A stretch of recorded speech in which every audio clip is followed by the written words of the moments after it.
How we doing, everybody, and welcome into Wisconsin Sports on the Go with Trage. I'm your host, Trage. It is a gloomy, Sunday in the great state of Wisconsin, and not just because of the weather, but because it was. I tell you what, you can have bad weekends for sports.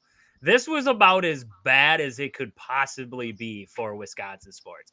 Bucks lose, Badgers get completely throttled, Packers lose to the Lions. Just an all around rough weekend. So we're going to get into it all today. Aaron is not here. I know all you Philly fans out there are upset at that. I'm sorry. I'm sorry that Aaron is not in tonight. But I got Kyle with me tonight here, chomping on the Bit podcast. You can find him all over social media on all them platforms. Kyle, how we doing tonight here?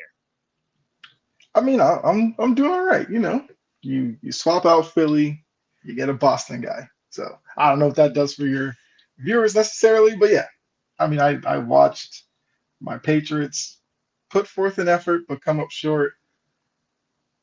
Still riding the high from the Celtics. I got that at least. So I'm definitely glad to be here talking to you for sure.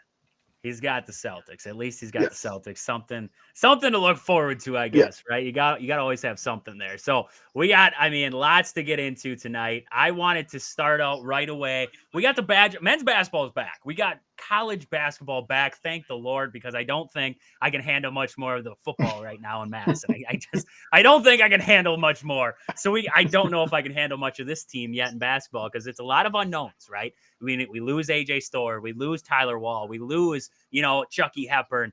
And now you head into this season and there's a lot of unknowns in Madison. There's a lot of unknowns. So that's something I want to dive into right away. They have this matchup coming up tomorrow here with Holy Cross. Now you're like, it's Holy Cross. They should get the win. I would hope they get the win too. But there's a lot of things I want to talk about. We haven't talked about Badger basketball yet, right? So there's a lot to know. Who's going to be in that starting five? Who do we see coming off the bench there for the Badgers? And some things that we see with this Holy Cross team that the Badgers need to avoid an upset here with Holy Cross 100%. Right? You can't start a season against Holy Cross losing this game. A lot of Badger fans out there a little nervous after that close exhibition game with River Falls. Like, River Falls is a very small college in the state of Wisconsin, and Wisconsin always plays these little exhibition games with small colleges in the state, and that game was a little too close for comfort. So a lot of Badger fans on edge right now. So let's get into it right away. So the Badgers, we know they're returning Klesmit, right? Max Klesmit's coming back. You got Steven Crowell back. You have Nolan Winter back from last season there. Those are going to be your big guys. John Blackwell returning also. Kamari McGee's in there. Carter Gilmore, if you count him as a big returner there for the Badgers. You add in a lot of transfers. You get John Tanji from down there in Missouri. You get Xavier Amos. You get Cameron Hunter. Some new faces, some fresh faces into the room. So where do we see the starting five? Well, right now, my starting five, and what I think they're going to roll with, is the combination of Max Klesmit, John Blackwell, John Tanji, and then you're going to see Nolan Winter and Steven Crowell. Now, when you say those names, you don't have a true point guard in there. You don't have a guy who his main job is to facilitate the basketball. You have two guys in Klesmit and Blackwell who are good scorers, right? They like to score the basketball. John Tanji, he's going to be a guy that you hope can replace what you had with AJ Storr, the athleticism, the ability to get to the basket, the outside. He's a 3-level scorer. So you like that. He's got that 3-level scoring ability. Nolan Winter, you're seeing if he takes that step forward this year from last season. He was freshman last year. See if he takes that step forward. And then you have Steven Crowell, the big man, returning there. So a lot of question marks if that's going to be the starting five they roll out with. What are we going to see late game, right? Because when I watch, you watch a lot of teams out there, you got to have a late game lineup. And sometimes that varies off of what your starting lineup is. You can change it up late in a game. You might start out with this, but in late game situations, you're going to change to have a true point guard in there. I think that's kind of what the Badgers are going to roll with, is when they get into a late game situation where it's a close game or they're playing a possession game, you're going to see guys like Kamari McGee, or if like Daniel Freitag, the freshman, kind of steps forward as a true point guard. And, I know he's a point guard, right? I know he can be a great guard. But if he takes that step forward and he develops right away, if he can be that guy for you. So I'm watching early on in this season to see my players to watch. So I wrote down my players to watch in this one. John Tanji, He's got athleticism, right? Tough word there. Tough word. He's got that athleticism that he's a wing. He's got the ability to score in all three levels. I'm interested to see how they use him and utilize his talents within this offense. If he can be that high level scorer that they lost with AJ Storr. I'm really interested in him. Max Klesmit, he's going to be in a bigger role this season, right? No Chucky Hepburn. He's got to take that step forward. What does Max Klesmit give you out there, especially not just on the offensive end, but as a defensive leader too, because he's going to be tasked with a lot of the good point guards that you're going to see out there. Steven Crowell, does he take that step forward in that post area? Last season, I mean, a lot of people said he was soft. He was about as soft as a pillow, and not one of them hard pillows. He was about as soft as a soft pillow you can find right there. I mean, does Steven Crowell become a dominant big man, right? That's what kind of drives the Big Ten Conference is dominant big men. Look at Purdue last year with Zach Edey there. And then you had Caleb Swanigan before him there. Mm-hmm. And you had Hunter Dickinson at Michigan. You got to have a big guy that can, control the middle of the floor. So I want to see what Steven Crowell does this year. And then also that progression of John Blackwell and Nolan Winter. You talk about two guys who they showed out a little bit last season, but what do they have for that encore performance now? What are they going to show us that they took that next step to becoming some kind of star here in Madison? Those are two guys I'm watching there. And then on that bench, right? So I talked about my starting five. My sixth man, of course, probably going to be Kamari McGee. You're looking for a guard coming off the bench. So I'm looking at McGee there. And then you have Carter Gilmore, free tag. Amos will be in there a little bit, Cameron Hunter, and then you're going to see guys like Marcus Ilvers and Jack. I believe Jack Janicki will see a little bit of time there. I don't know what his role is going to be yet, but I think he's going to see time. So who comes off of that bench and provides that scoring for the Badgers is something I'm going to be looking at this next season. Kyle, you very versed in the Badger basketball right now. Have you been keeping up out there? I mean, I can't say that I have, but look, I feel like with Wisconsin and a lot of these teams early in the season, that's what these games are for. Because like you look at their schedule, like you said, you got Holy Cross, it was like Montana State, App State. Then you have a game against Arizona. So for Wisconsin, you want to make sure you have things locked down before that Arizona game. You want to know your rotation. You want to know late game situations, who you can go to. You want to know all these things. So early in the season, it may not look great every minute, but you stack your wins when you get into the Big Ten schedule and, like I said, the Arizona matchup. You got to know who your team is. And that goes for not just Wisconsin. Like I said, that goes for every big name school out there right now because they'll play a lot of teams. I know Holy Cross. I know like BC plays them every year as well. And Holy Cross will, they're gamers, right? They'll show up. They'll play a little bit. They might upset a team or two early in the season, but yeah, that's gonna be the main thing. Like you said, like everything you pointed out, that's what these games are for. You gotta find that out because you can't go into the Big Ten schedule still trying to figure out who's my sixth man off the bench. Oh, my big man rotation. Like who can I use against this team or against that team? You need to nail all that down before you get into it. They had a good season last year. Wisconsin did. I mean, Yep. So all things considered, right? I mean, it was a pretty good year. It's going to be obviously some pressure for them to get rolling early on, and all these games I'm talking about are all at home. So you want to be taken seriously. Like you got to take care of home court. That's even with the Arizona game. Like you don't want Arizona coming into Wisconsin, showing you up on your own court and walking out of there with an easy win. So you'll learn a lot about them early on. I mean, I will tune in because I do like Big Ten basketball. Like it's the same thing with football. All these conferences, they all have like their staples. When you watch Big Ten, you kind of look for low post play and that guard on the perimeter who can create. So like I said, I will watch a few of these games, and I kind of want to see because Wisconsin is a team that like through my history of watching college basketball, I've always been kind of fascinated a little bit with Wisconsin. I couldn't tell you why. It's just like a team that I always find myself kind of watching every once in a while. So We'll see. They used to, you watched them and it was almost like the basketball at its purest form. It wasn't, this run and gun. It wasn't, trying to beat teams with athleticism. It was more of your traditional basketball. We're going to beat you with free throws. We're going to beat you by out rebounding you, playing defense, all those little things like a Virginia and like Wisconsin was so well known for. And now we go into this exhibition game, we shoot 32 threes. So I don't even know what this Badger team's about. But that's the thing They're too. evolving. They're evolving. Yeah, exactly. And you mentioned it, rotations. That was one of the things I was looking to learn in this game here, or start to learn here for the first couple. One of the things that I'm looking at too is identity, right? You got to figure out the identity of this team. What are they good at? What are the things that we need to improve on? Like you said, rotation wise, what are the things that, Steven Crowell needs to develop a little bit better in that inside, or those little things? What is the identity of this team moving forward? Are they that run and gun team, or do they need to be that slow it down, set up the offense, work it through, cuts, whatever it is? That's something I want to learn here against Holy Cross is what works and what doesn't, right? Because we saw that game against River Falls. It took a 24-5 run late in the game there for him to pull out to a 20-point lead. Otherwise, that was a nail biter of a game against a team that should not even be on the same floor as you on most nights, but they played a great game. So we're watching that in this one. But this Holy Cross team, so let's get a little bit into the preview here. I got a little bit of notes on this Holy Cross team. They return a couple guys. They got a couple transfers in there. So one of the big guys to watch out for in this one, his name's Caleb Kenny. Last season there, he averaged 11 points a game, 6 rebounds, 2 blocks. He had about a steal a game. I mean, just a solid all-around forward there for him. So watch out for Caleb Kenny in this one, a 6'6" forward there. Solid ball player all the way around. You have Will Batchelor.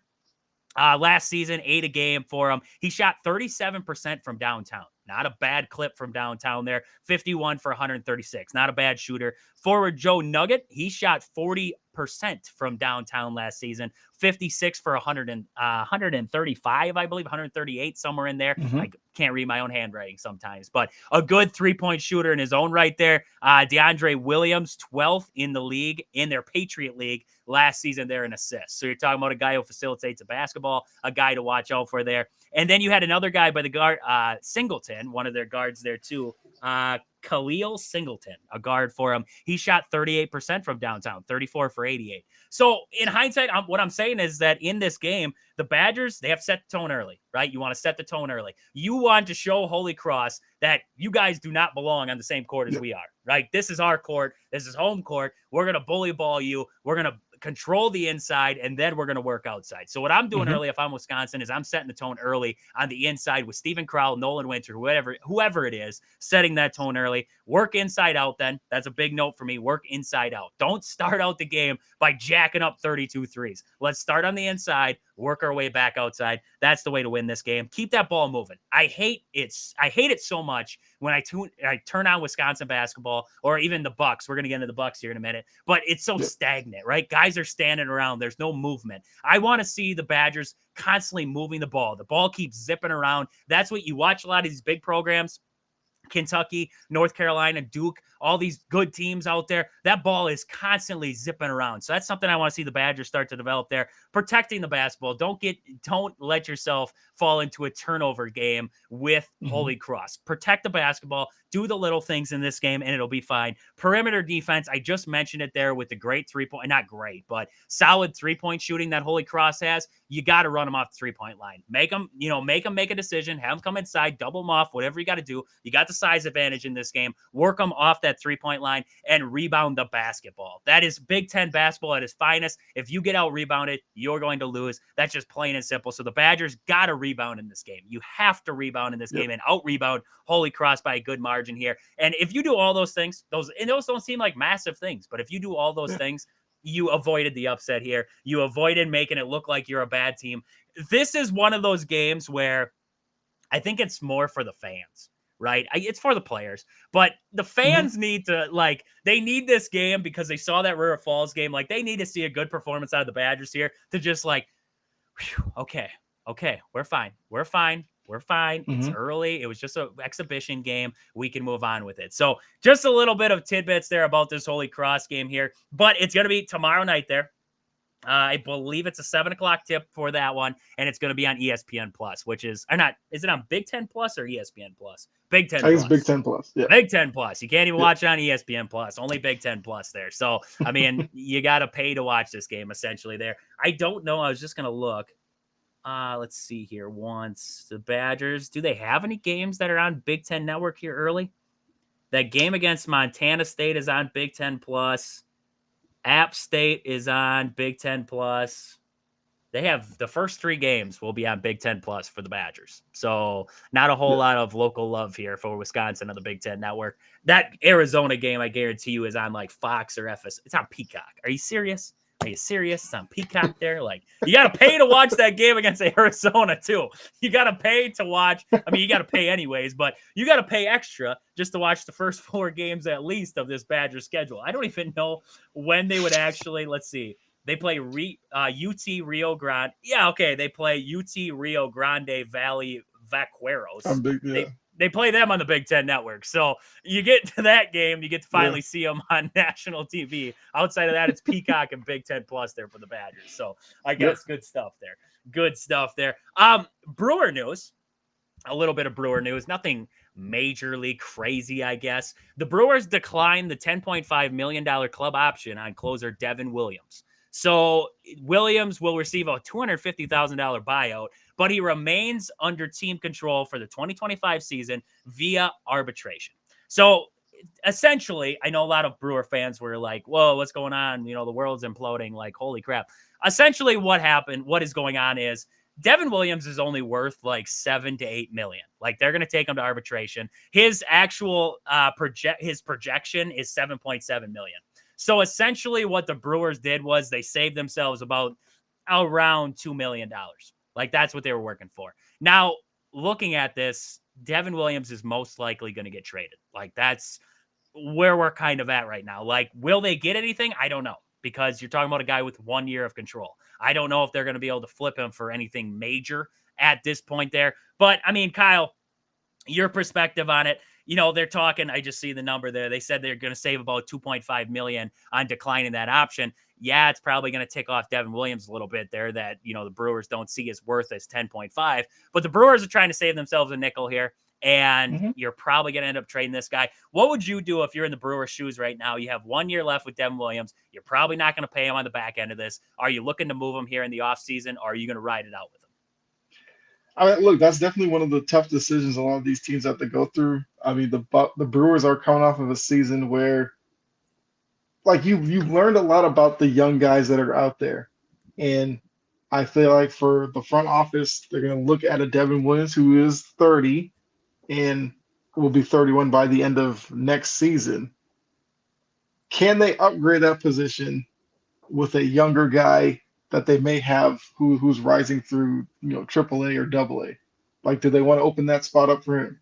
If not, then like you said, the price tag for Devin Williams at 10.5 for a guy that had 14 saves last year, yeah, that probably doesn't work within their economics. Go to arbitration, you save a couple million. Who knows? Maybe that makes him more attractive to another team out there with a lower price tag. So I definitely see what Milwaukee is doing here. Look, Devin Williams may be upset by it, and I get that because if you lose the money, anybody would be upset. But that could also make him motivated. And who knows? Maybe he performs a little better next year. He raises his value, and you could look to trade him at the deadline as well. Yep. So I agree with the move on that part. You go to arbitration, you lower the money, and now see what opportunities are out there. Worst case, Williams is mad about his situation. He's going to want to have to perform because he wants to go somewhere. Got to show the team that's going to acquire you that you still have something to give them. Because the ERA of 125, you'll take that out of the bullpen. And the whip, 0.97, yeah. So he's not a guy who necessarily just goes into games and just walks a lot of people. Like he could probably still bring you value, but I kind of think like his time with the Brewers probably comes to an end. I won't say the trade deadline. I think he starts with Milwaukee, and then he's a guy that starts coming up in a lot of rumor talk. You could see it. Yeah, you could see it working that way to almost boost his own trade value as the season goes on.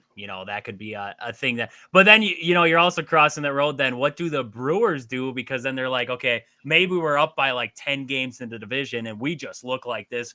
Absolute. I don't want to say that the Brewers are going to be a powerhouse, but we look like a powerhouse, right? And you're like, Mm-hmm. okay, do we move on from Devin Williams? Do we want to move on from this guy, Yeah. or are we keeping him and just going all in, chips to the center of the table? Like we're going all in on this hand here. Mm-hmm. Like, what do you do there? So, I mean, it's definitely an interesting time for the Brewers there. We'll wait. I mean, we're waiting and seeing what they're going to do. Winter meetings will come and go, and we'll see. Maybe the Brewers will make a move there. We'll wait and see on that one. Gary Sanchez was also, the Brewers also declined his mutual option. That was good. Like, that's good. He was 11 million mutual option. Didn't do much for you last season. You pay him 4 million to go away. That's okay. You have Eric Haas in there if you pick up his option. And then you also have Jefferson Cuero down there in the minor leagues right now. And then William Contreras, as your starting catcher. So Gary Sanchez was kind of obsolete to you at this point. And then Owen Miller is also gone from the Brewers. He is heading to the Colorado Rockies. So they got him for cash. The Brewers got cash back for that one. So a little bit of money there to spend on, I don't even know, probably a soda machine at American Family Field at this point. And then also in other Brewer news, this one, I don't know how people actually feel about it. Colin Ray was put onto waivers by the Brewers. They declined, I believe. He has $5.5 million club option for the upcoming season and a $1 million buyout. So they put him on waivers, see if any team would want to possibly do a trade with him for Colin Ray. I don't know if he'll get that. We'll wait and see on that one. I don't know if the Brewers pick up the option. He's getting a little bit older. They like their young talent that they have in the room. So we'll see what they decide on that end of it there with Colin Ray. The smartest one, I mean, this one was a no-brainer. $8 million club option on Freddie Peralta. That's a steal of a deal for a guy who leads the team in strikeouts basically every single year. That's a steal of a deal on that one. So some moves there for the Brewers heading forward. Jory is in the comments. She says that the Yankees, the Yankees choked. Yeah, I completely agree. The Yankees choked it away. That fifth inning was just a absolute disaster.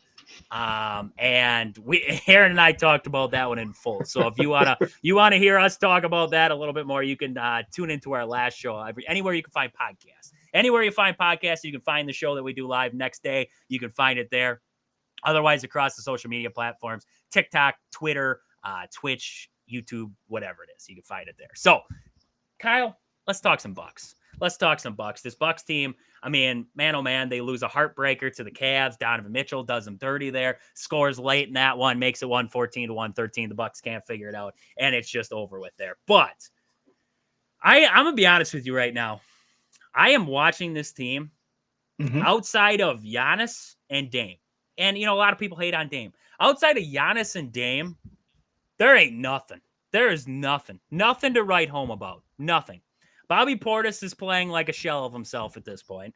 Taurean Prince gives you 18 or 16 in that game, but some nights he's going to give you 0 and shoot 0 from the world. And then you got Gary Trent, who gave you 3 points on the night, but outside of that, he was 1 for 7 from 3. He was 1 for 10 from downtown. Not a great performance there. And then you have Brook Lopez, who, I mean, I was all on the train of getting rid of Brook Lopez last season, and everybody told me that we had to bring Brook Lopez back. Like that was going to be the key to success. He's averaging 10 points a game right now. So you're supposed to be third star on this team right now, is giving you 10 points a game right now. Yep. Not great. He's not shooting the ball well. Let's see here. Percentage wise, Brook Lopez is 29% from downtown.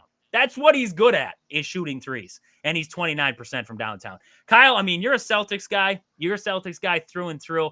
And right now I'm jealous of you because this Bucks team looks atrocious. Like, I see all these rumors about Giannis, and he's like, Giannis might leave. If I was Giannis, I would leave. Like, what's holding him here? What is this roster that we're putting together at this point to try and get over the hump that is the Celtics? This team ain't beating the Celtics in a 7-game series. No way, shape, or form. Not a chance. Unless if Middleton comes back and lights the world on fire, this ain't it. Like, this ain't going to do it. So, Kyle, I mean, outside perspective, what are you seeing right now with this Bucks team? That is there a good thing that you're seeing with the Bucks? Because I ain't seeing it outside of Ajax coming off the bench and guys are shooting like 1 for 18 against them there from the floor. Outside of him, what's the good? What's the good right now without Giannis and Dame? I mean, it's tough. Like, like you said, outside of Giannis and Dame, I mean, Dame had his game a couple of games ago where he scored like 4 points. Obviously, you're not going to get that most nights with Dame. I agree with you. Brooke Lopez, I know they brought him back. I know he, kind of had a renaissance with his career when he got to Milwaukee, but I feel like there's no tread on those tires. Like you gotta swap him out. Torian Prince, I saw enough of him with the Hawks. I've never been a Torian Prince guy. So the fact that you're running him out there for 30 plus minutes a night, not surprised you're not winning a lot of games because Torian Prince does not come across to me as a major rotation guy on a team that wants to win a lot. Yeah. Gary Trent, like, this is what Gary Trent is. When he was in Toronto or Portland or whatever, he'll give you one good game where he's knocking down threes, and then he'll struggle. You kind of have to ride it out with him. He probably should be a bench guy if you really want to like be successful. Bobby Portis, yeah, a couple of years ago, Bobby Portis was cool. Now, I don't know how much longer Bobby Portis fits in today's NBA. It's just a team that I don't think I like the makeup of them.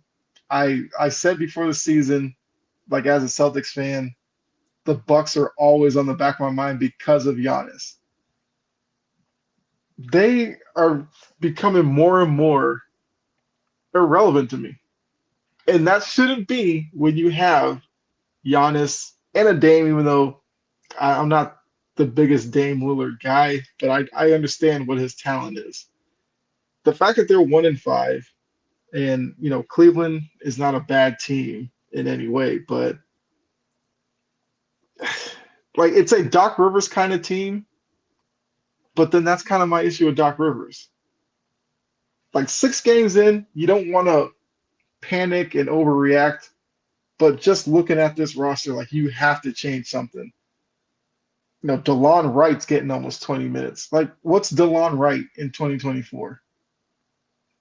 Like that's a problem. Pat Connaughton only got 10 minutes in their last game, but the days of Pat Connaughton being like Dante DiVincenzo is a guy who came off the bench who you're like, oh, we got to watch out for him, make sure he doesn't go off. I think those days are gone. This is like a team that's stuck in what these guys were a couple of years ago and are acting like they're not ready to move on from them because maybe they're afraid of I don't even know what they're afraid of at this point. Because, yeah, a lot of these guys I would move on from. DeLon Wrights, Connaughtons, Brooke, Gary Trent. I'd rather throw young guys in those spots in the rotation and live with it. Because we're going to go down with a sinking ship with these guys playing meaningful minutes. But like you said, what is Giannis's motivation to want to kill himself every night, having to score like 35, grab like 20 rebounds just to be competitive with a Cleveland team? Yep.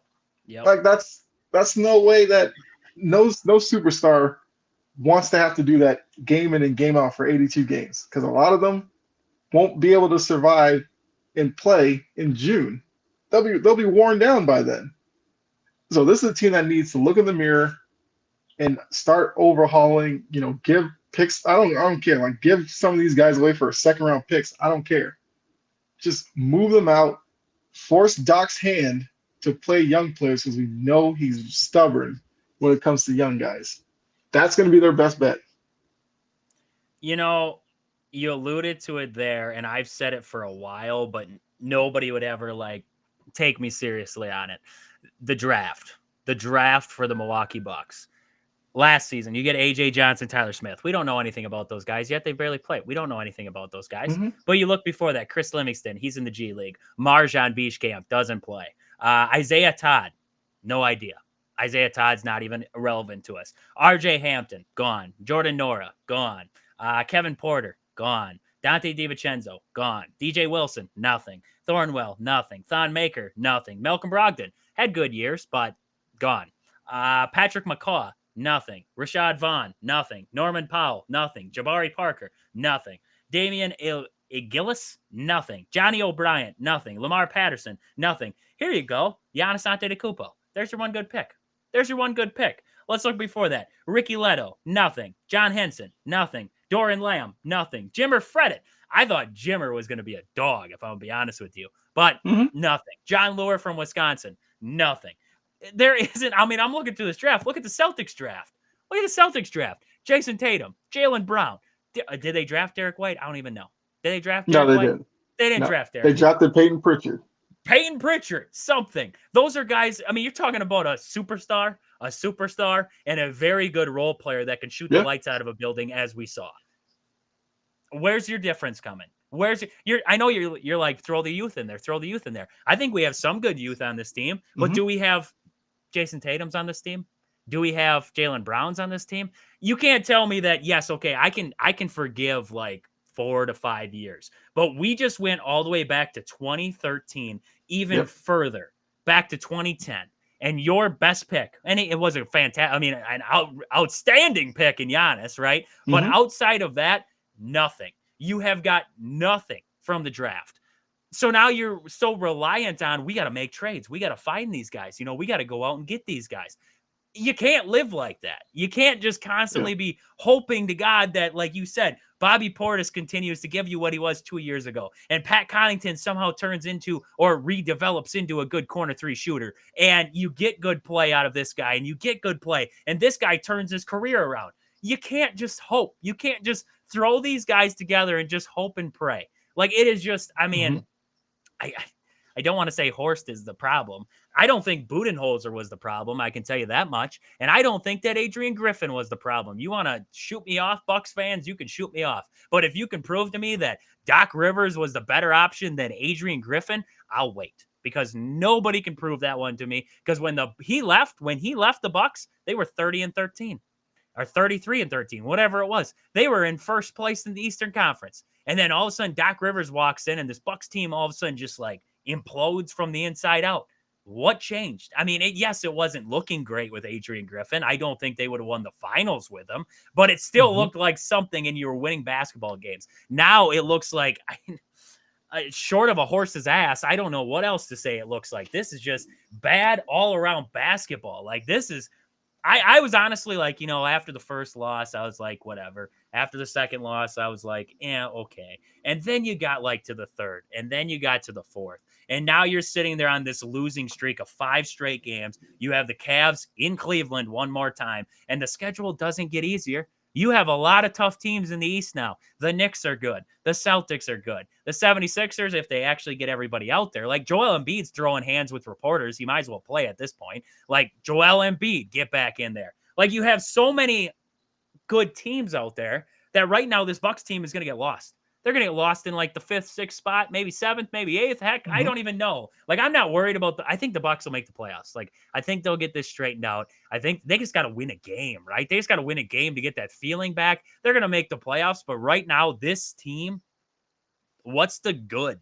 What are we looking at? And we're like, man, I feel confident in that. Outside of Giannis and Dame, what are we confident in? Nothing. I have nothing to be. Maybe if Middleton comes back and he's got bionic knees and just lights the world on fire, like, okay, then maybe you have a big 3 again and you have a shot. But that's reliant on Middleton staying healthy then too. So are we at a point where we are reliant on Middleton coming back healthy and staying in there for 50 plus games to actually do anything? Is that where we're at? Because if we're at that point, we're toast. Like, it's over. It's over for us at that point if you're relying on that. So, I mean, just a mess right now. And wow, this season it's a long season. It's a long season. And hopefully right now we are in an overreaction portion of it. And we can just, at some point, we're looking back on this and we're like, remember when we thought the Bucks completely sucked? They're fine. But until they prove that to somebody, I don't know what else to think right now. Then right now they are in the beacons. I don't think the sirens are going off yet. I don't think the sirens are going off for a disaster, but I think, the guy's in the station right now and he's waiting to pull the lever. Like, I think that's where we're at right now. You're not at the siren going off, but we have a guy in the house right now who's waiting to pull that lever and tell us, wow, this is bad. This is bad right now, Kyle. Yeah. I mean, but also when you look at basketball, it's like Christmas is always like that period where fans will tune in and be like, where's my team? So if they're still this bad by Christmas, like it's like red button, smashing it down, high alert time.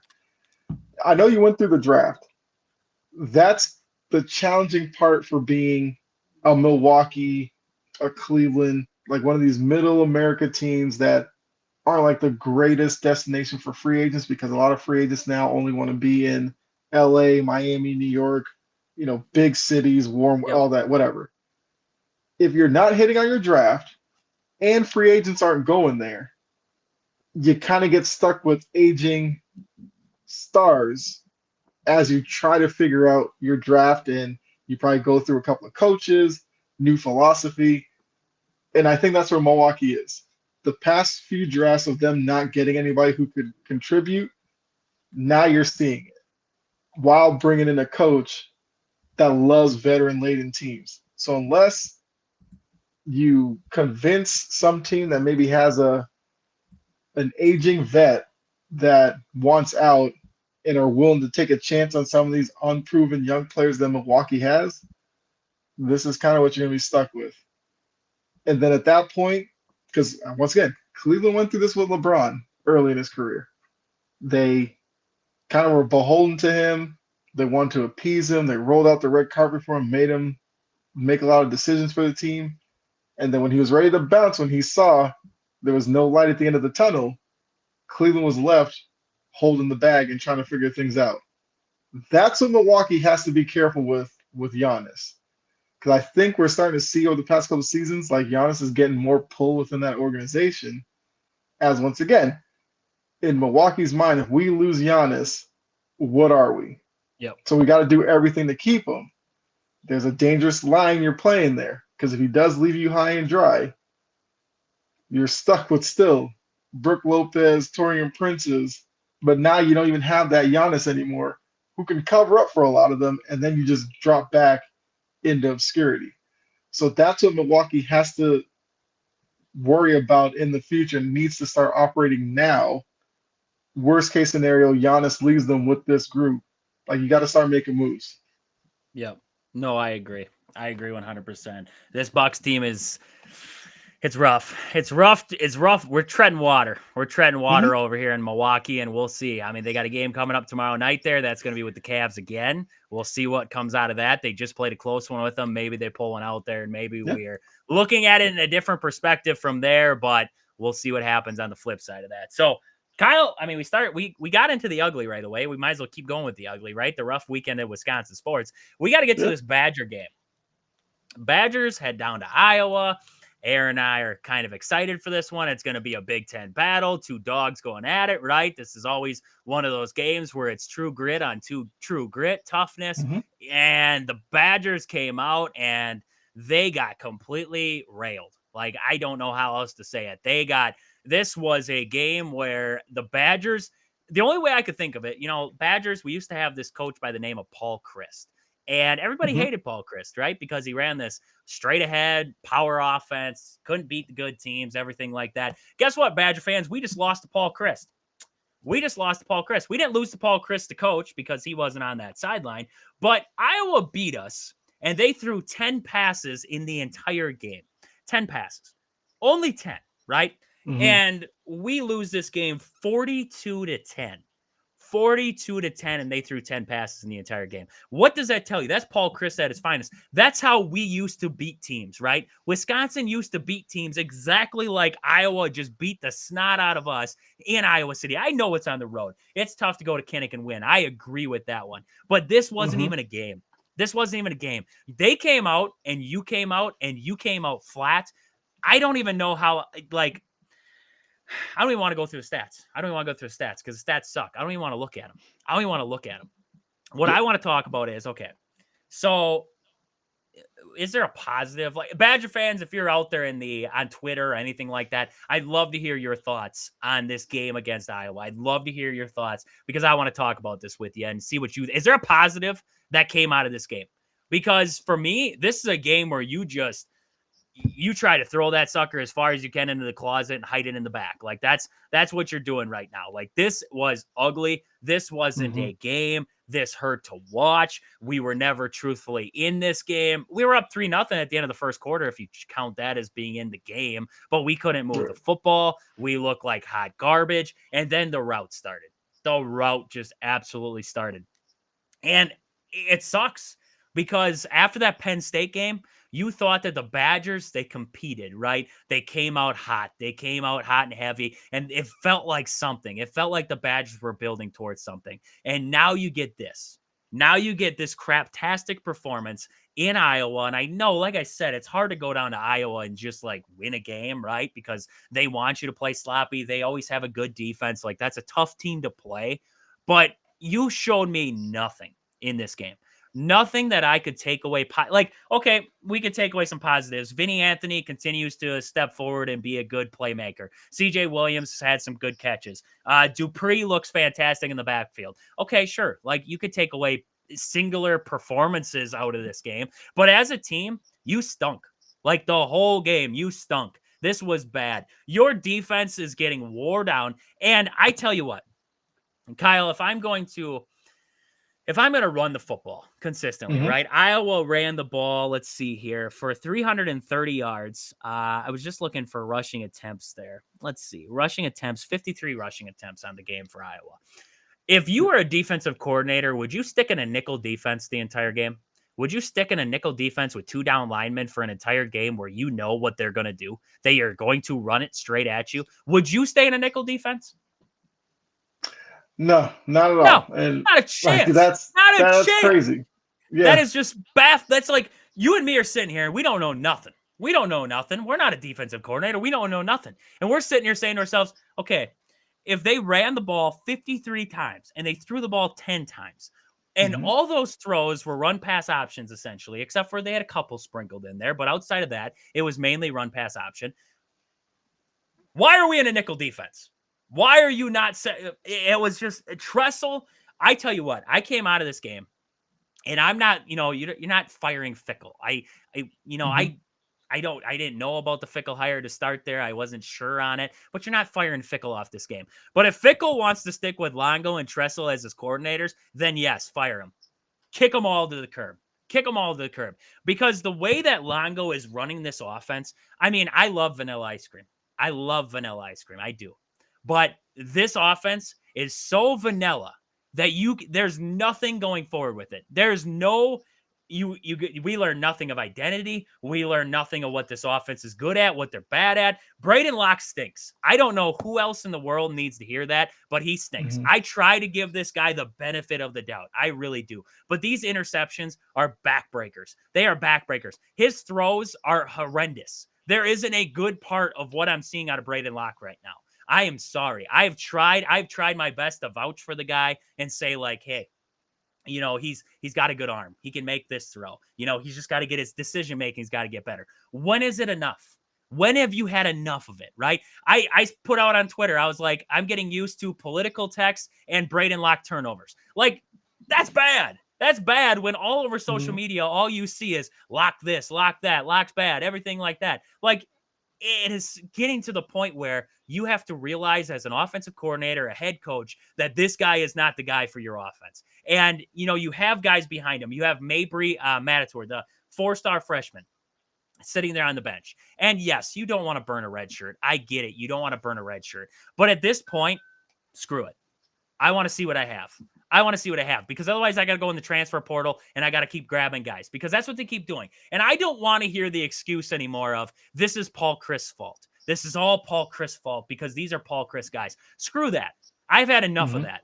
This is Phil Longo and Luke Fickle's quarterback room. Graham Mertz is not there. Miles Burkett is not there anymore. There is no Paul Chryst quarterback left in this room. Braden Locke came in. Tyler Van Dyke came in. Mordecai came in. Evers came in. All these guys are Phil Longo and Luke Fickle's guys. So we cannot blame Paul Chryst for what we're seeing out of this quarterback room right now. So either you're going to blame your coordinator or you're going to blame your quarterback. I'm blaming both of them right now. This is atrocious football. Like, I don't even know. It was almost embarrassing. Like, I'm not even a part of the team. And this was an embarrassing loss for Wisconsin football in Iowa.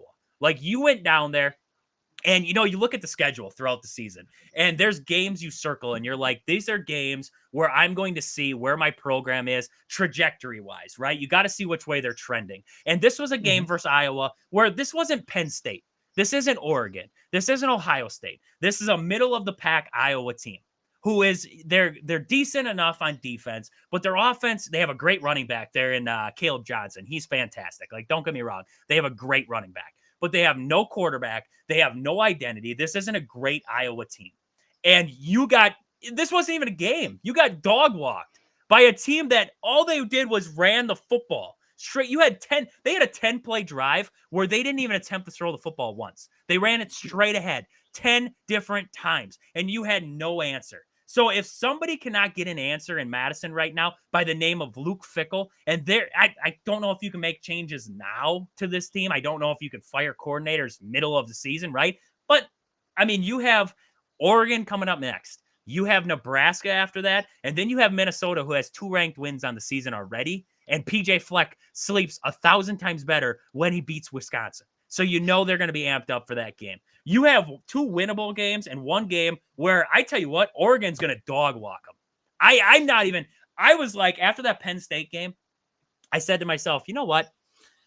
I think Wisconsin could battle with Oregon for a little bit, and then Oregon's Mhm. just going to be too overpowering for them, and they're just going to dog walk them at the end of it. I'm going to tell you what, if this game is 77-0, and when it's all said and done, I would be like, yep, that's what I expected. Like, that's what I'm getting from the vibes of this Madison team right now. Kyle, did you have Yeah. any time to watch this game, Iowa, Wisconsin? You have any time to watch that game there? I mean, Yeah. you're shaking your head. Yeah, you're like, Yeah. this was bad. I want to talk about it. Tell me, what did you think coming out of that game? Well, you hit on a couple of points. Like, it's one thing to lose Ohio State or whatever. When you're Wisconsin and you're going up against Iowa, that's like where you measure yourself in the Big Ten. You're kind of fighting for that second tier to be the best in that group. So that's the first thing. Second thing, it's not like Iowa hasn't shown that all they want to do is run the ball. They just beat, was it Northwestern the week before, running for like 250 yards. They beat Washington, I think, a couple of weeks before that, running for like 230. So it's clear going into the matchup, the key is stop Iowa running the ball and force them to throw, and you have a better opportunity. So the fact that you went up against Iowa, like you said, it was in Iowa, tough place, get that. But you can't let them run for 330 on the ground against you. Like at a certain point, pride, scheme, like everything has to come into play, and you just go, look, we might be down. I don't know, let's say you're like down 21-0 or something. It's like they're just running the ball at us. Let's stop them here. I don't care if they throw it over the top and beat us on like a 70-yard bomb. Fine. But we're not going to sit here and continue to watch you just take the snap, turn around, hand it off, and beat us that way. There was no change. Because, like you said, it was 3-0 at the end of the first quarter. Fine. Second quarter, Iowa wins that one 14-0. The third quarter, they win that 14-0. And then they win the fourth quarter 14-7. So once they got rolling, you couldn't stop them while, like you said, sticking in nickel defense, which once again, even if you just took it to Madden, like if you play against somebody who just wanted to run the ball, you're not going to stay in nickel all day. You'd switch to a 3-4. Hey, maybe go 4-3, or if you have the right playbook, toss in a 5-2 just to show them, like, I see what you're trying to do. I'm not going to just let you do it. Let's see what you do now. That's, I think, the most discouraging part is just letting a team run the ball down your throat. Because now that comes into question: is Wisconsin a soft team? Is the coaching staff just stubborn and didn't want to change anything? Like now that brings up other questions that fans are looking at it like, are we lucky to be 5-4? Are we going to be lucky to make a bowl game? You don't want that. Like Yep. you want to look at this and it would be like, I mean, look, before the game I was thinking Iowa, Wisconsin, probably be low scoring because that's usually how both teams like to play. But 42-10 was not what I was expecting. And like time of possession, They lose that 33-26. That tells you a team in Iowa that wasn't really worried about anything you could do defensively against them. Yep. And that's a problem. If you're, like I said, because if you're Wisconsin, you're supposed to be battling with your Iowas and I guess normally would be like Indiana, even though Indiana's playing really well, or Illinois. Like those teams are always usually fighting to see can we be that fourth or whatever team in the Big Ten? Because we know who the top three will be. But can one of us just climb out from this group and be that team? It's just like Wisconsin clearly isn't it this year. Yep. If you're going to lose to Iowa like that, then yeah, Oregon's going to be probably brutal the other way. Oregon might just throw the ball all over the place on you. Yep. And now you'll be sitting at 5-5, and now you're gonna have kids like a couple of weeks ago looked like we were destined to be a bowl team. We might not even be a bowl team anymore. And now the whole season is a complete failure. Yep. So we'll see how. And look, the line was 3. It was Iowa -3 was the line going into the game. So look, they're gonna have to really have a looking at each other and be like, who are we? How do we bounce back from this? Because this is the type of loss when you lose like that can linger for a few weeks. Yep. No, 100%. That's demoralizing, especially with the bye week this week. Like that is a demoralizing loss right there. And that's, looking at each other. That's what Luke Fickell said after the game. He said, there's nothing that stings more than this. A lot of guys, myself included, first and foremost, they're going to have to take a self-check and look in the mirror and really self-evaluate where they are and what they are willing to do moving forward. This was kind of the worst nightmare to be overtaken, mishandled, and dominated, especially in the second half. I mean, dude, you got outcoached. Like, we're talking about this defense with the nickel defense. You have safeties playing 15 yards back like they're about to air it out. I would have said, screw it. I would have sent it out. I would have sent the house. And I would have said, if you beat me through the air, sure. Like, walk with it. But you went into this game and you knew what Iowa wanted to do. They don't want to throw the football. They have a second string guy in there at this point. Sullivan is not even their starter. And you have a second stringer in there who can't throw the football consistently, right? That's not what Iowa wants to do. Mm-hmm. Shut them down in the run game. Go all out. Like you said, I don't care if you got to throw a 5-2 defense at them. Whatever you have to do to shut down what they want to do, which is control the ground game. You did nothing about that. 330 yards on the ground. They were averaging 6 yards a carry. 6 yards a carry. That is terrible. That is pitiful. Mm-hmm. Your defensive front stinks, and we know that. We knew that heading into this one, but they stink. Like, we know that now. You have a linebacker core but you have a whole defense that's put into a bad situation, honestly. With running a nickel defense against a high-powered running offense, you were just expecting this. You were asking for it. This is just bad all-around football, and exactly like Luke Fickell said there, and what he needs to do first is take a look in the mirror, because like you said, and like I'm saying right now, they were outcoached, they were outplayed, they were outmanned, they were undisciplined. They didn't do anything in this game to show us, hey, Wisconsin football is back on the map. I don't know if this is like a gut check to tell us that this program has a long way to go under Luke Fickell before they're back to like a powerhouse or like at least a considerable team when it comes to Big Ten rankings, but they have a long way to go.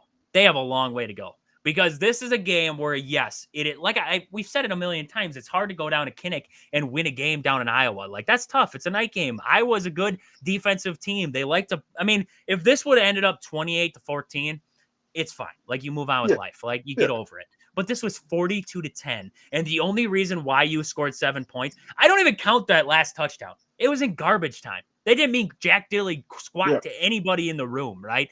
And you knew Iowa was running up that score when it was a 4th and 2, and they were already up 35-10 at that point, and they went for it and they housed it. Like, you knew at that point Iowa's running up the score. They want to let everybody know Iowa's for real. We're not pushed around, and Wisconsin stinks. Like, that is what they came into this game with, a better mentality, more physicality, and everything else than Wisconsin did in this one. I don't know if Wisconsin I don't know if they lost all hope after the game against Penn State or what it was, but they came into this game flat and it looked atrocious. And it is just, I'm sitting here like, is this program truly, like, after that Penn State game, you rattled off that 3-game win streak, and then you had that Penn State game, and you lose.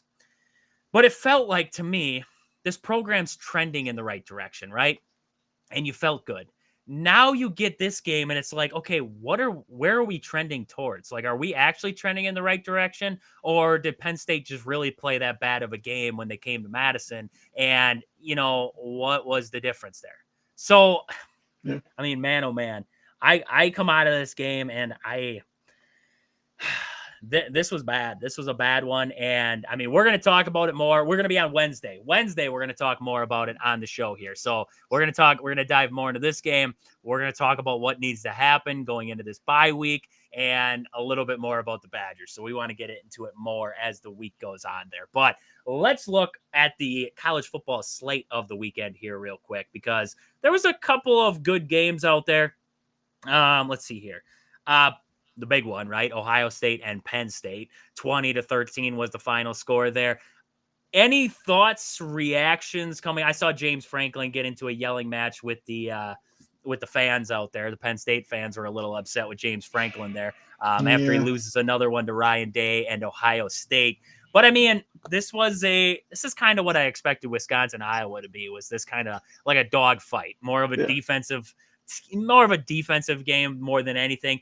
Aller didn't have his greatest performance, 12 for 20 with an interception. Howard had a pretty good day, 16 for 24, 2 touchdowns, 1 interception. He had that pick 6, which wasn't great on his part there. But any reaction coming out of that one, Ohio State and Penn State there? I mean, look, I like to joke with Aaron a lot about being a James Franklin fan. I honestly did not know James Franklin was that hated at Penn State. Like, He is. I get He it. is. I get it. Like, you lose to Ryan Day again the same way when Ryan Day was losing to Jim Harbaugh. Like, that was something that, like, no matter what your season was doing, like, that was the game that people looked at. But I mean, Penn State, you're 7-1. You're still highly ranked. It's no longer a 14 playoff anymore. Like, you have a shot at a playoff spot. It's not like you got blown out by Ohio State. Like you said, it's 20-13. But that was like the one thing I took from it. Like, the man's walking down the tunnel and they're all yelling, "Fire James Franklin." You lost one game so far. I thought like Aaron just didn't like him because, I thought he was like in the minority. Yep. Especially this year, you were 7-0, you were third ranked. You lost to the fourth ranked team. Not like you lost to some unranked opponent. But then I was just watching, I was like, this guy's like universally hated at this college. Like, how does he still work there? Like, how has he not just walked in one day and was like, I can't do this anymore. I gotta go somewhere. Like, that's crazy to me. So now it's like, this is kind of the same in Wisconsin. How do they bounce back? Because it's easy to be a good team and be real confident in yourself when you're 7-0. But now you lost to Ohio State. Now you got students and everything wondering like, was the third ranking too high? Are they really that good? Is Ohio State that good? And you just lost to a really good team by a touchdown.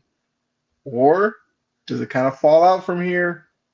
And you go, well, now they're 6th ranked, but you go from like 6th ranked to missing the playoff. Like, that would be the nail in the coffin for James Franklin. But look, you got Washington coming up next. Washington hasn't had that great of a season. You got Purdue, you got Minnesota, you got Maryland. There's a good chance that by the end of the season, you're 11-1, you're a probably top 5 team in the country, and you're in the playoffs. Could be a lot worse. Once again, I'm a BC fan. Come wake me up when BC is even thought of as a playoff team. Like, come on. Like, that's first world problems. You lost to Ohio State. So I don't think it's as bad as obviously fans think it is right now after losing. Because I think they have talent on that team. Yep. I will still say I think James Franklin is a good coach. But I guess where I do worry is I still think Penn State is probably still going to be like a second-tier Big Ten type of team. I don't think I put them up there with Ohio State or Michigan of Harbaugh's days, with now Michigan's kind of fallen off. But now you're bringing in teams like Oregon and USC and other stuff like that. I still think Penn State is a second-tier Big Ten team. So obviously the fans want them to be on a level with Ohio State. I just don't think they're there. Now this game shows that maybe the gap isn't as wide as I might have thought in previous years. But once again, if James Franklin is this hated, we might be looking at them trying to find a new coach soon, and then we'll have to see like how they recruit and everything like that. I don't think I'd overreact like that, but yeah, James Franklin is just hated. That was my biggest. That's what I learned from this game. Nobody likes this guy. No. He's hated around Penn State at this point. Can't win the big game. And that's going to be constantly his crutch there. So we'll Yeah, see what happens with Penn State moving. They're good. I mean, they're a good enough team, right? Aaron would tell us that he still has no faith in them, yeah. but they're a good enough team here. So we'll see what Penn State does moving But forward. but like I said, I get when it's a 14 playoff, you think that way. It's 12 now. Like you, as Penn State, could be an annual playoff team when it comes to 12 because you have good years. You usually get, usually like a 10-win team. That's going to be good enough to get you in the playoffs. Yep. And I use it with every sport. Once you're in, you got a shot. Yep. No, 100% agree. 100% agree there. So we had a lot of interesting matchups, right? Mhm. Duke plays close with Miami for a while there. Then Miami just overtakes them late in that game and just completely blew their doors off. Kentucky plays close with Tennessee in that one. South Mhm. Carolina pulls off. This wasn't even an upset. I don't even count it as an upset because they kicked the crap out of them, like 44-20. Is that really an upset anymore? Or was that just a shellacking? 44-20 over Texas A&M. We see Iowa State go down to Texas Tech late in that one. A late touchdown secures the win for Texas Tech there. Indiana absolutely rolled over Michigan State. Slow start, down 10-0, and then they put up 21 unanswered points in the second quarter there just to roll them over. I want to get back to some of these games after I review them all here. Louisville's not a bad football team. I learned that when they played.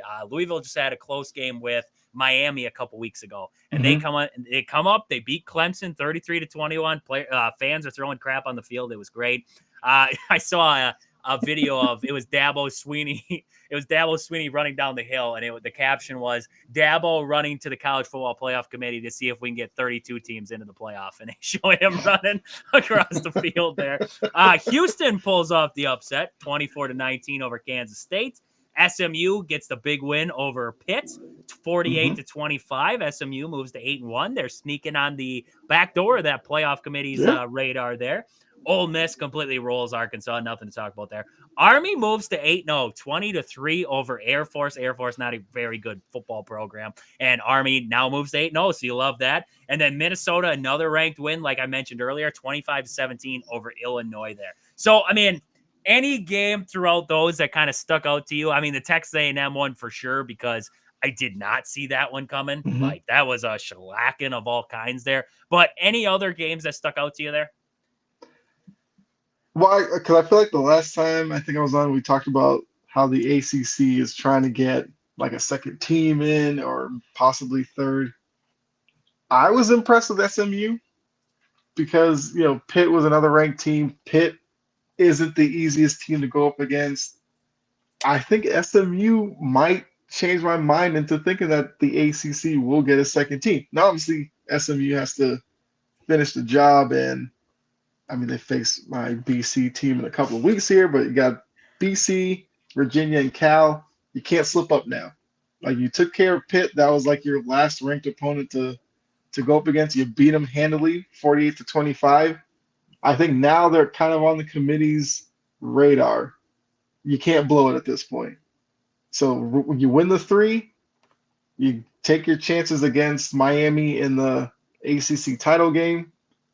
I mean, Miami is a good team. Cam Ward looks like a Heisman hopeful, so that's going to be a tough game for you. But can you keep it close, even like a close loss? I think SMU. I think I'll say it. I think SMU is a playoff team.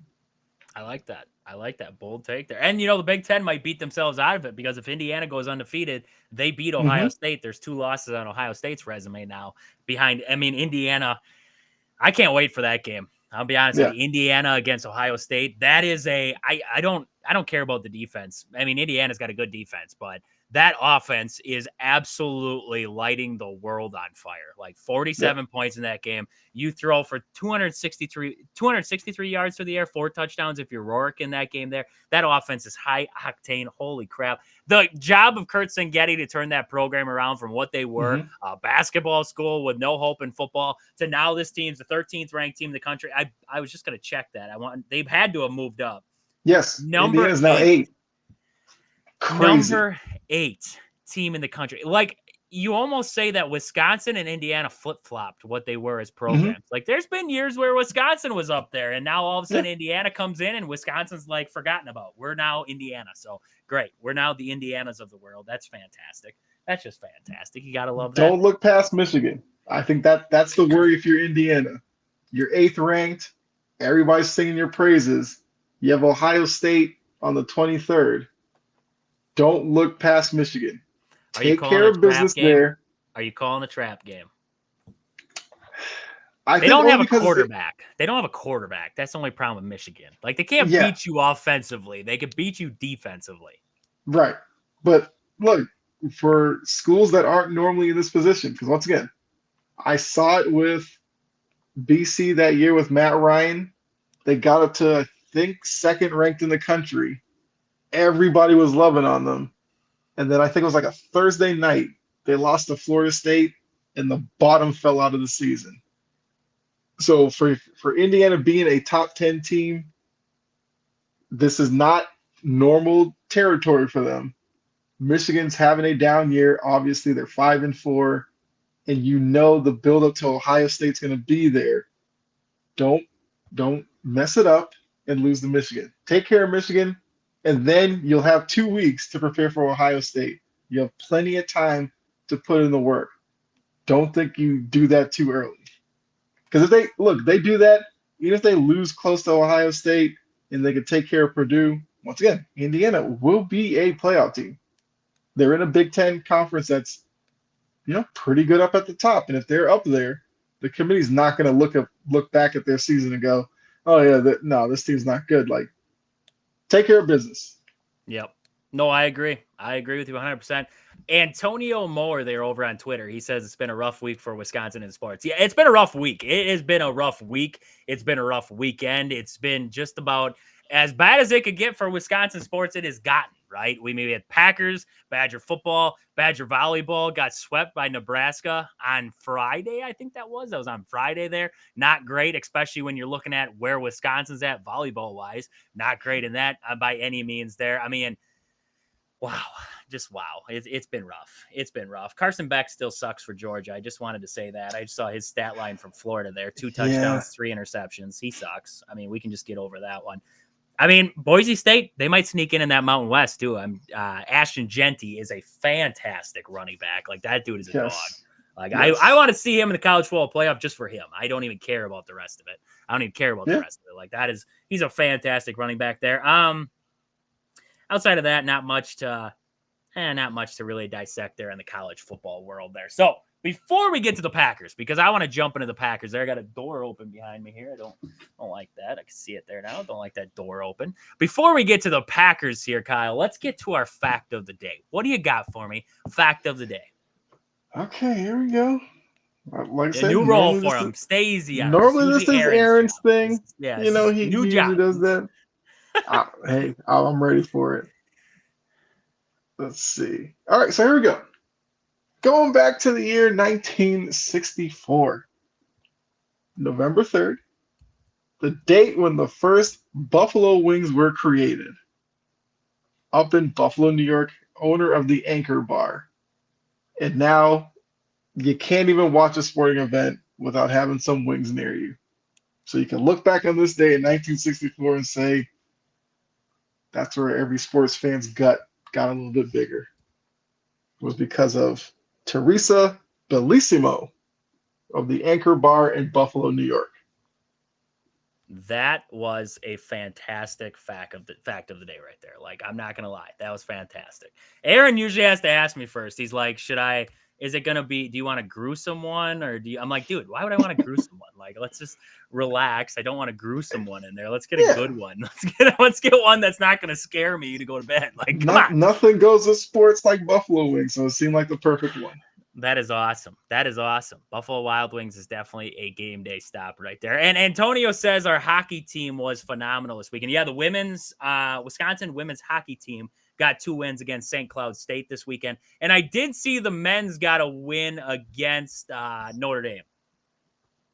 I believe that was Notre Dame. I saw they won on Saturday 2-1. They lost in overtime on Friday, but they got the win on Saturday. So they moved to, I believe, 2-6 on the season. The men's do. And the women's team, we're known for women's hockey in Madison, Kyle, there. We're 12-0. The women's team is 12-0 right now. So usually, I'm sorry, Antonio, usually Hunter sends us a video. He's our hockey guy. He usually sends us a video recapping the entire weekend of hockey and his thoughts on it. He did not have time this weekend to throw us together a video, but we will. If you tune in on Wednesday, he will have a video for us on Wednesday recapping the weekend there, and then he usually has the weekend preview for you there. So we know a little bit about hockey, but Hunter's our main guy when it comes to Wisconsin hockey out there. So, Kyle, let's get to the Packers. Let's get to the Packers. We can't avoid it anymore. We might as well just throw it down with the Packers there. I mean, come on now.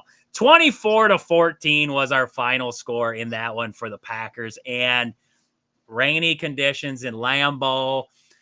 Jared Goff sucks outside. We're like, this is setting up well for Green Bay. And, well, the first quarter, 3-0 at the end of the first quarter. And then the Detroit just rattled off 17 unanswered points in that second quarter there. And it just went downhill. And, I mean, the biggest, I guess, takeaway that I had, undisciplined.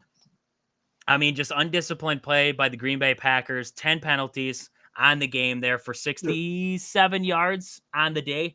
10 penalties, 67 yards. You got a costly pick 6 by Jordan Love. And I know, the groin was bothering him again, right? He wasn't as mobile as what he would be or what he was, what he's been, right? So that doesn't help at all. He's trying to escape the pocket. He makes another dangerous throw once again and gets pick 6. That doesn't help the cause at all there. Kind of pushes the momentum back into the Lions' favor there.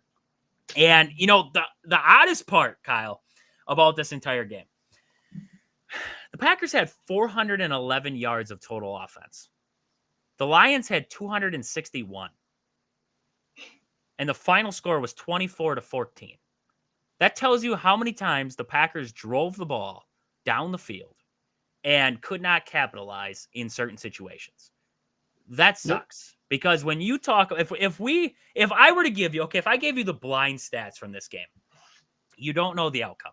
And I told you that one team had 411 yards compared to 261, right? If I told you those stats right there, and I said that team that had 411 yards averaged 6 yards per play. They had 9 drives on the game. They were 23 for 39 on passes, right? 7 yards per pass there. And they also went for 138 yards on the ground. So those are the stats you got. They outside of that, they were 3 for 12 on third down there. They had 10 passing first downs. They had 7 rushing first downs compared to the opposing team who had less yards, had 8 passing first downs and 8 rushing first downs. They were 4 for 12 on third down. Who would you think won that football game? Right. You would normally think the team that had the 400 plus yards of offense got it done. And I think when you see stats like that and then you see the bottom line is that they lost, there's one stat that sticks out. Red zone efficiency. The Packers are 1 for 4. That's how a team can gain less yards and still find a way to win. It's all good to get a lot of yards within the 20s, but once you get into that red zone area, gotta capitalize, especially against a Detroit team that's tough. You gotta take advantage of those opportunities that you have. Because yes, the pick 6 was terrible. And even looking at the score, like you take that one play out, it's a 17-14 kind of game. And if you watch the game, it's like, yeah, that kind of fit.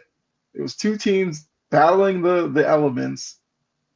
It was just that play and the red zone inefficiency. And like you said, the penalties, that's where Green Bay lost this game.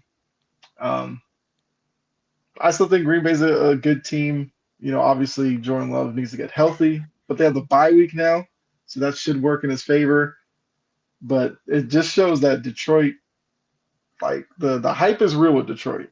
Yep. Like they're not a 7-1 team by a fluke. Like this is a legit good team.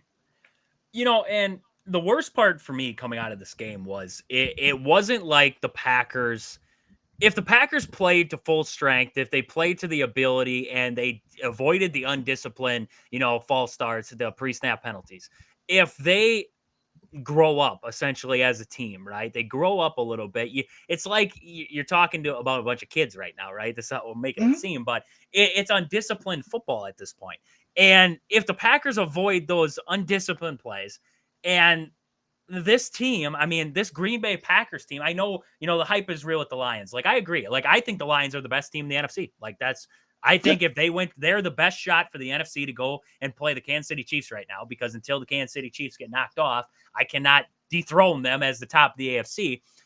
I can't solidly say that the Packers are this much worse than the Lions, right? Mhm. This is a good Packers team. Like, don't be wrong. This is a good Packers team. Now, what Yeah. I learned about the Packers is when Jair Alexander isn't there, we don't have a cornerback to fall back on. Keyshawn Nixon is I like Keyshawn Nixon.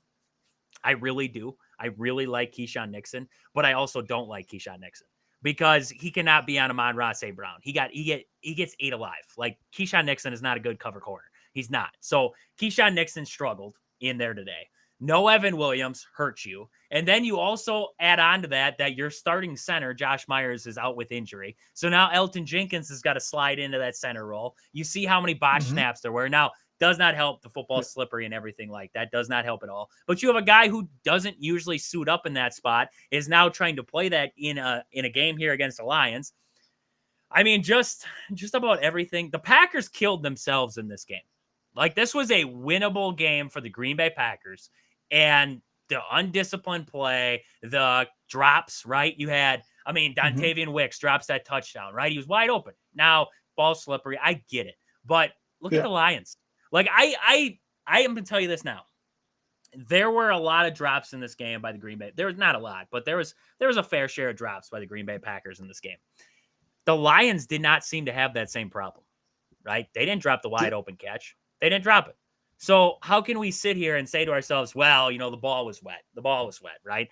Lions are playing on Mhm. the same surface. It was raining when the Yep. Lions had the ball. It was doing the same thing outside. The wind was still blowing when the Lions had the ball.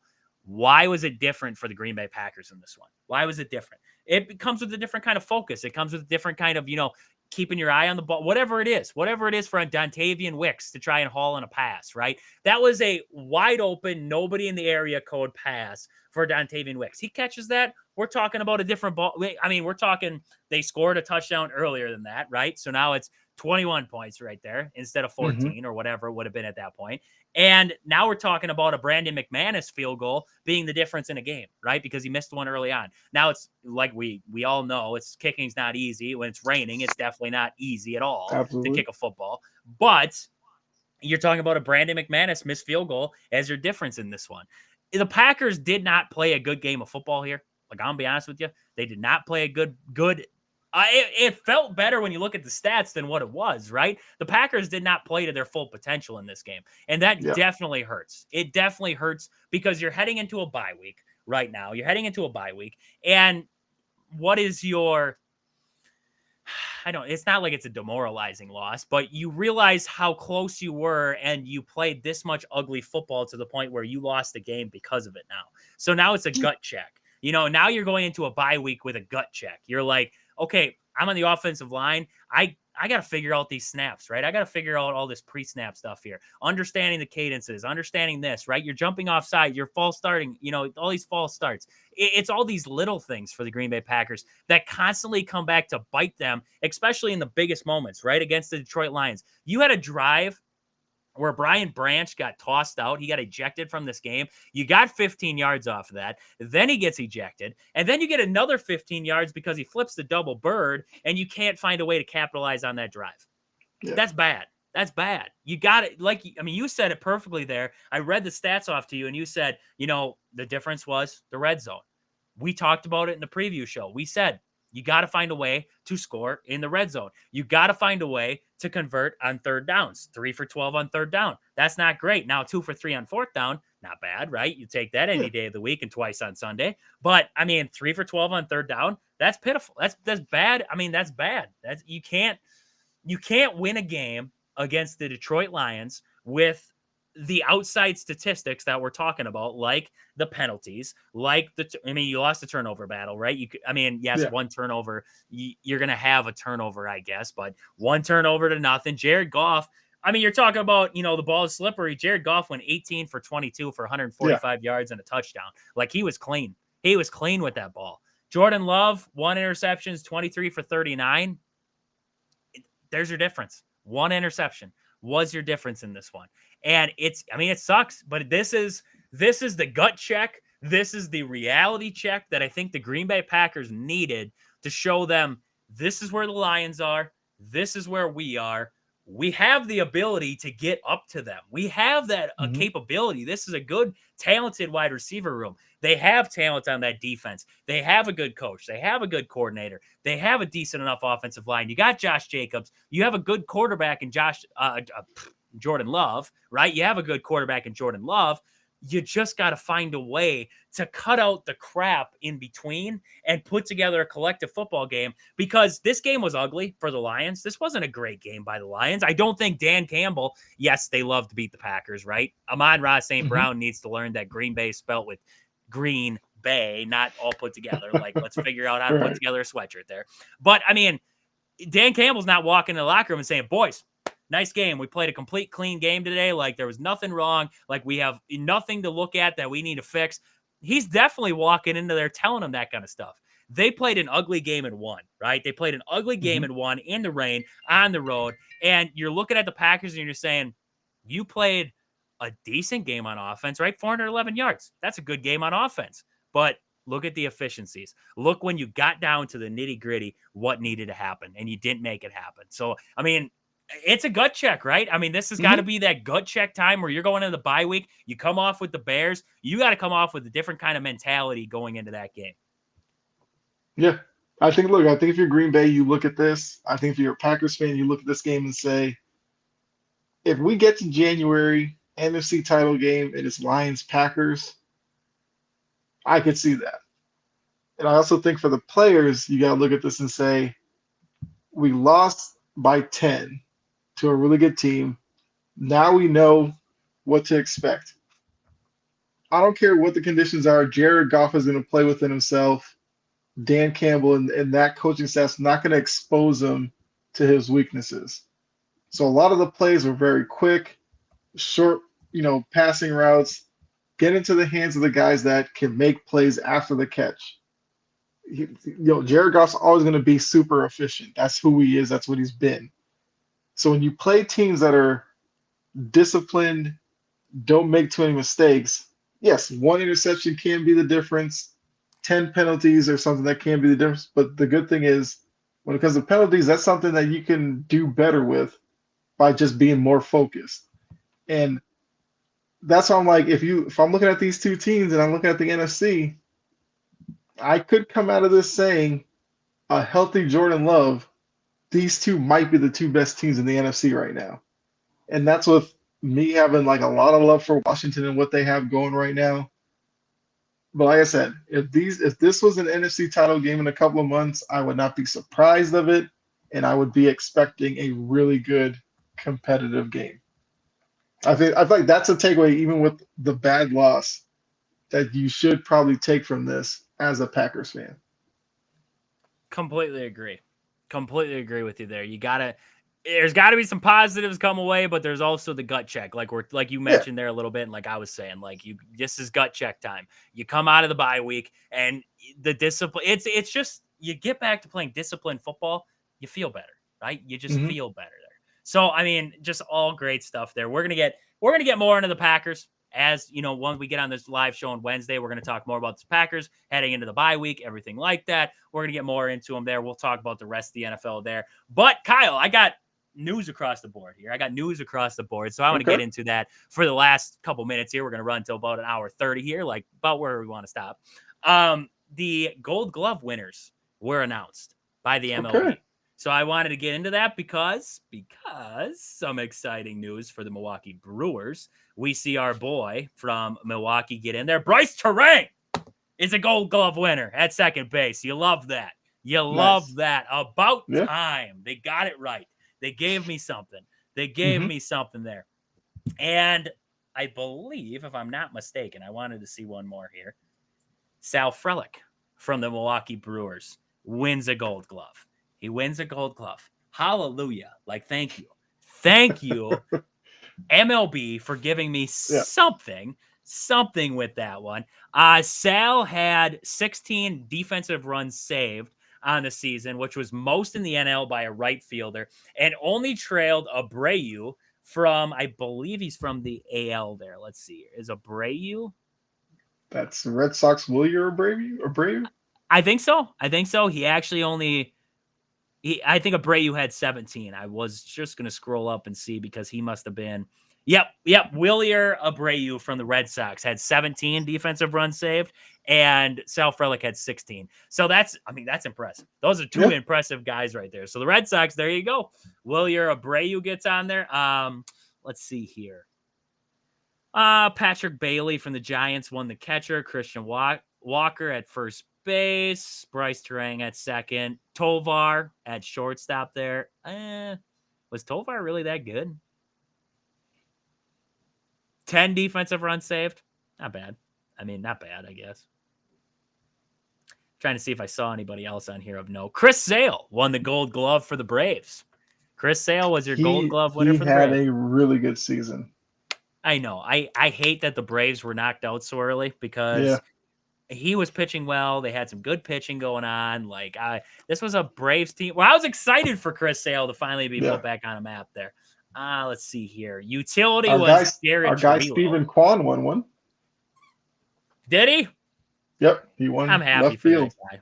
I'm happy for that guy. He deserved it there. Seth Lugo, he got in there. Dalton Varsho, Wisconsin guy there from Marshfield, Wisconsin. He got his Gold Glove there with the Blue Jays. He's not a great bat, but heck of a defender. And he's got some power in there. So you love that. Dalton Varsho getting out there. A little bit of a Wisconsin fella, huh? I didn't know Alex Bregman had that good of a year for the Astros. I don't think a lot of people do. No. Like, he won the third base. He had 6 defensive runs saved. He combined throughout from 2020 to 2023, he had a combined 4 defensive runs saved compared to his 6 from last season. That's wild. That's a wild stat right there. Bobby Witt wins the shortstop. Jimenez from the Guardians won second base. Carlos Santana wins first base. Cal Raleigh wins it in the American League for catchers. Wow. That was Interesting one there. Interesting one. But hey, in all hindsight, the main reason why we're here, Sal Frelick and Bryce Terang both win Gold Gloves, and rightfully so. I am honestly kind of, I want to say I'm peeved off, but who won the center field? Brendan Doyle? Yeah. Second straight Gold Glove for Brendan Doyle. I want to see how many defensive runs saved that Blake Perkins had for the Brewers. Yeah. Because the big stat for Doyle is he ranked 98th percentile in range and arm strength. Let's see here. Hang on. Which I guess works in Coors Field because that outfield is pretty big. Let's see. Defensive runs saved. MLB leaders. Let's see if we can't find it here. Let's see if we can't find the list. Okay. So, total runs saved. Dalton Varsho had 28. Who did we just say his name was? What's this other guy? Brenton Doyle. How many did it say he had? Well, the site I'm on just had that his range and arm strength were top tier. It did not say what his defensive run saved right was. there. 11. He had 11 Okay. defensive runs saved on the season. Now I'd have to find Blake Perkins. This is a lot of dudes to look through here. Where is Blake Perkins on this list? Jackson Churio had 12 on the season. Okay. Perkins. Blake Perkins, 8. Whatever. Just shut up. Shut up. If it was for Gold Glove as in home run robbery, then it would be Blake Perkins because that guy was I love watching Blake Perkins out there because he's the most nonchalant home run robber that has ever possessed Earth. Like the most, he's just like jogging back. Like it's like when you see guys who hit no doubt home runs and the guys just like slowly jog back. Like that's Blake Perkins on every home run rob. Like he's just slowly jogging back, stands there, leaps, catches, throws it in, straight face, like no excitement, like that a boy. Like it's just I love him, but he's such a straight face, like no emotion kind of guy, and you kind of like that. Yeah. So, in all hindsight, headline: Bryce Terang, Sal Frelick win some Gold Gloves, win some hardware. You gotta love that. Milwaukee Brewers get knocked out in the first round of the playoffs, but we got some hardware coming home, so that's good. That's good there. So, Kyle, anything else we got to wrap it up? We're at an hour 30. Anything else we got to wrap it up for the day here? I mean, no, it's a good show. I mean, look, you just talk about Gold Gloves. I didn't see any Yankees on there. I'm sure in that 5th inning, they wish they had a Gold Glove type of player because that's where it all fell apart. That would be the ultimate shot. Is like if Aaron Judge won a Gold Glove after they just got. Oh my! I don't think he actually had an error. Did he have an error all season? That was his first error. That was his first error. Like he could have won a Gold Glove, and if he would have won a Gold Glove. And then he drops the ball in that 5th inning, essentially to lose the World Series there. Not really, that's all but Yankee in fans will hindsight. know. Yeah. That would have been hilarious. Like that would have been one last shot to the kneecaps of the Yankee fans out there. And I'd been here for it. I'd have been here for it. You got to love that one. Oh, absolutely. Man. So we got a Monday night game coming up tomorrow night. Buccaneers Chiefs. We got the Badgers men's basketball back in action tomorrow night against Holy Cross there on Big Ten Plus. We're going to be talking about kind of like recapping that game on Wednesday on the show here. We'll talk about Badgers Holy Cross. We'll talk about the NFL slate. We'll talk about a little bit more Packers, a little bit more Badgers, because we know both those teams had gut checks and the Badgers a little bit more than anybody. And we're going to have to know more about that come Wednesday here on the show. So with that, you can find Kyle anywhere you get podcasts. All across social media, Chomping at the Bit podcast. You can find them there. Great stuff. If you're a Boston fella out there, if you want to keep track of the NBA, if you want to keep just the most random things in the world, this is your guy. This is your guy here. He's always got controversial stuff that you can yell at him about. He's always got all those things. So make sure you check him out across all social media platforms out there. Great stuff by Kyle. And, I mean, he'll maybe be back on Wednesday. We'll see how it goes. Maybe he'll be back on Wednesday there. We never know. Maybe on Friday we'll get him back on because the Bucs still sink, and we got to talk about it, right? They're a sinking ship, and Kyle's here to pat me in the back and tell me it's going to be okay. He's a Boston guy, so it doesn't count. But with that, for Kyle and myself, this has been Wisconsin Sports on the Go with Trage. Thank you guys for all tuning in. We'll catch you guys back here on Wednesday. But until then, see ya.